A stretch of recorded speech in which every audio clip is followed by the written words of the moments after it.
I'm James Lynch, and this is my stock report for UFC 302, taking a look at the biggest winners and losers from the event, and the thumbnail always gives it away. My biggest stock riser on this card was Islam Makhachev. Now look, I know what a lot of you are thinking watching this video. James, Islam was a big favorite. He was expected to win this fight, and it went 5 rounds.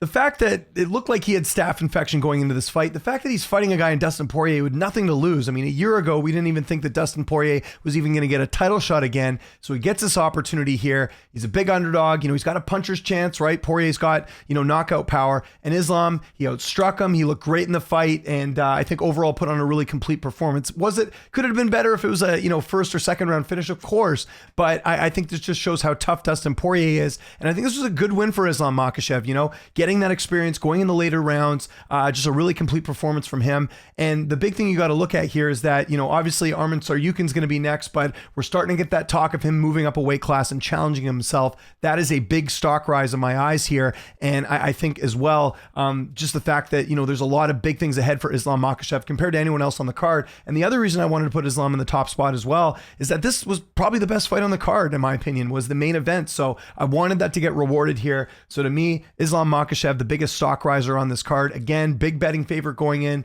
Could have maybe finished the fight a little bit earlier, but again, he had to deal with the staph infection. It's great to see him sort of overcome that and put on a really gritty performance over Dustin Poirier, and he dominated the fight. So again, Islam Makhachev was my biggest stock riser. Now, another guy whose stock rose a lot that I did want to give some mention to was Jailton Almeida. On the prelims, he fought he fought Alexander Romanov. I had the Roman part right, just it was on the last name. And look, same deal. He was a big favorite going into this. He was like minus 350. But it's the fact that he was coming off a loss, kind of a disappointing performance against Curtis Blades, getting finished that quickly in the second round. And, he didn't just, wrestle him for 3 rounds. He actually went for the finish, which was good. That was one of the big critiques in the Derek Lewis fight, was that he wasn't able to finish Lewis. To go out there and finish a guy in Romanov who's, almost the same age as him, kind of a bit of a prospect in the weight class, I thought was a bit of a statement win here tonight. So good win there for Almeida. His stock also goes up after this. Again, all we're going to be talking about is a submission win. We're not going to be talking about that Derek Lewis fight from a couple fights ago. So very encouraging stuff here for Jailton Almeida, getting a first round finish and one of the few finishes on this card, right? If you look at overall, a lot of fights going the distance here. Now, my third biggest stock riser on this card is going to be Niko Price. Now, Niko Price has not won a fight other than tonight, has not won a fight since 2021. Now, and that was against Alex Oliveira. So he's got a thing about beating Alex's apparently, because he beat Alex Oliveira here, he beat Alex Moreno there. But the point I was going to make is that Niko Price, he hasn't been that consistent. And let's be honest, if he lost this fight, because remember, I think he was the favorite going into the Robbie Lawler fight in his last one. I believe he was. What were the odds on that? Yeah, he was almost a minus 230 favorite in that fight. If he would have lost this fight, I think there was a good case to cut Niko Price at this point. He's 34. It's like you can't beat an Alex Moreno on short notice. So the fact that he won tonight means that he saved his job. His stock has to go up for the simple fact that he wouldn't be in the UFC, I don't think, if he would have lost this fight. And look, early on, Moreno was looking good, but to go and sort of take over this fight, I think his stock has definitely gone up as well. So Niko Price was my other big stock riser on this card as far as making the top 3. Now, some honorable mentions.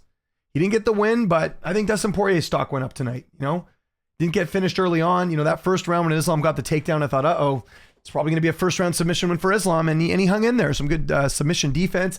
He did get submitted late in the fight, but the fact he even went 5 rounds, look at Charles Oliveira.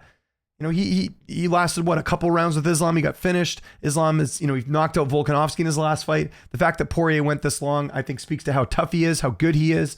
His stock went up. And look, I've said this before. I think this is probably the end of the road for Poirier. I would not be surprised if he announces retirement. But even if he does stick around, I think Poirier is certainly leveled up. We saw the win over Benoit Saint-Denis, a very gritty performance in that one, a fight which, by the way, he lost the first round of that fight and still came back and won. I think Poirier's stock's in a good place. I think, he'll go down as one of the best lightweights, maybe one of the best fighters to never win a UFC title.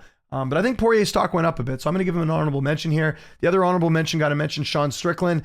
I know it wasn't his best performance. Even he talked himself about not being an exciting fight. The fact that he still went out there and got the win over a guy in Paulo Costa who does have knockout power, I thought was impressive. So to me, his stock went up for the simple fact that I think he has a case for a title shot. Will he get the title shot? That's up for the UFC to decide. But I still think overall Strickland's stock went up a little bit despite the performance. And also, that's typically how Strickland fights. He's not a first round TKO guy. He's a guy that typically does go the distance. So I think for a Strickland fight, I think it was fine. I think his stock does go up.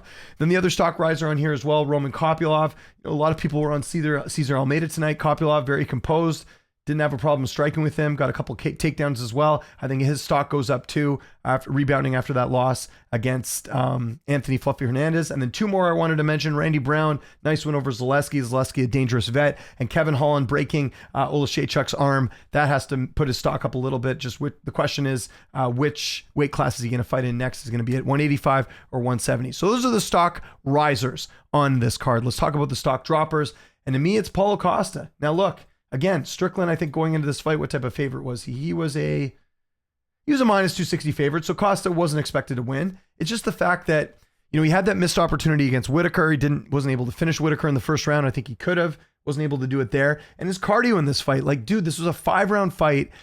I know that, it's not like he went for broke early on against Strickland, but he's got to do something about his cardio. Like, you can't be fighting for a title or being considered someone that's going to win a title in the division if you can't go 5 rounds. And to me, him slowing down was a big red flag, and I think a missed opportunity. I just, honestly, I know this ended up being a split decision. I mean, that scorecard was just completely bogus, the one that scored it for Costa.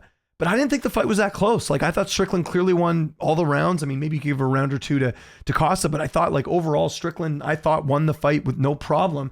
I just expected Costa to put up a bit more of a fight, maybe even land a good shot on Strickland and maybe he gets knocked down. I don't know. Something like we saw in the Whitaker fight. And credit to Strickland, he's got good defense, but I expected a bit more from Paulo Costa in this fight. And to me, he's not a contender in this weight class anymore. This is another key fight he lost. I think right now he's kind of in the middle of the pack. I suggested tonight maybe him and Brendan Allen next or something like that. Someone that's on the come up in the division. I'd like to see how he does. But yeah, I think his stock dropped the most on this card in terms of, where he was a little while, even the Whitaker fight, what was everyone saying after the Whitaker fight? Hey, he almost won that fight and Robert Whitaker's pretty good. And hey, he almost finished Whitaker. I think the way he fought tonight and how he lost, I think his stock goes down a bit. So Paulo Costa, my biggest stock dropper.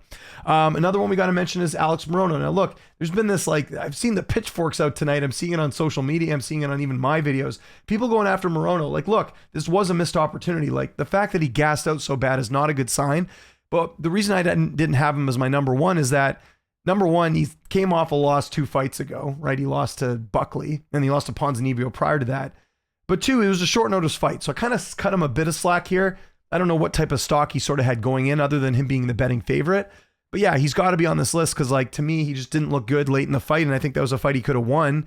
And I think the fact that he gassed out definitely puts his stock down a bit. So Morono, unfortunately, is on this list for his stock going down. And then the last one I'm going to mention is Joe Solecki, not even for the fact that he lost. Again, Dawson was a big favorite. It's the fact that this just wasn't a good fight for either fighter, and Solecki's got to improve things a little bit. And at 30, I know he's not that old, but 2 in a row now that he's lost. He got finished in the last fight, got dominated in this one. He might get cut after this. And, maybe he gets one more, but I just think it's going to be very tough for him to keep UFC wanting to keep him around with that type of performance. And so I think he was a big stock dropper as well. Not that he had a ton of stock going in, but I think part of the reason it was hard to kind of go stock risers and stock droppers on this card is because this card I don't think was that great. I thought the main event was good. I didn't mind the co-main event, not the greatest fight ever. And the Holland and Almeida finishes were good, but this wasn't that great of a card. So I mean, there wasn't really much to take away from overall. As far as maybe another stock dropper, maybe Phil Rowe, but he was the underdog going in, so I don't know if people expected too much. And that was kind of it for the card. I didn't really think there was much to take away from. So I want to know what you guys think in the comment section below. Who are some of your biggest stock risers and stock droppers? I want to hear 3 on each. Who are your 3 biggest stock risers? Who are your biggest stock droppers? And let me know why. That's all I want to hear. That's what we do these videos. It's just a fun discussion we can do after every single fight. Follow me on Twitter, TikTok, Instagram, @Lynch on Sports. Make sure you subscribe to this channel and hit that like button. I'm James Lynch. Thanks so much for watching, and I'll see you next time.